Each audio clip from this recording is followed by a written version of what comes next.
প্রিমুক্স এর এই পোর্টটাতে আমি এই জাহাজ নিয়ে 2বার, আর এর আগে আরও একবার এসেছিলাম, সেটা ছিল বিএসএমের জাহাজ। এই যে দেখছেন আমাদের লোডিং শেষ, আমরা এখন লোড করে পাইলটের জন্য অপেক্ষা করছি। এই তেল নিয়ে আমরা এখন চলে যাব সুয়েজ দিয়ে ইন্ডিয়াতে। প্রিমুক্স পোর্টটা আমার কাছে খুব ভালো লাগে। আর যখন বিভিন্ন ভ্যাম্পায়ার বা উলভার নাইনের মুভিগুলো দেখতাম, তো তখন মনে হতো যে এগুলো ছবির মতো সুন্দর। হ্যাঁ, তো ক্যালেন্ডারে বিভিন্ন ছবি দেখতাম, তো এগুলো সেরকম লাগে আমার কাছে। তো মনে হয় যে এখনই বোধহয় ওই সব বন জঙ্গলের ভিতর দিয়ে একটা ভ্যাম্পায়ার বের হয়ে আসতে পারে। হ্যাঁ, এই বুঝি চলে আসলো।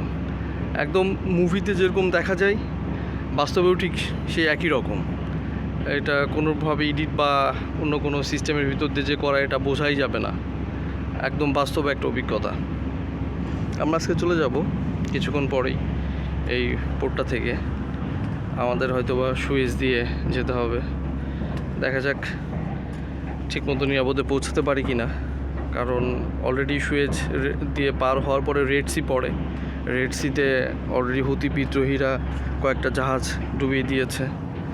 ঠিক আছে, তো এই জন্য আমরা একটু শঙ্কিত। আমার চেষ্টা করছিলাম যে আটলান্টিক দিয়ে যাব নাকি সুয়েজ দিয়ে যাব, বাট স্টিল কোম্পানি কোনো কনফার্মেশন আসে নাই, আমাদেরকে সুয়েজ দিয়েই যেতে হবে।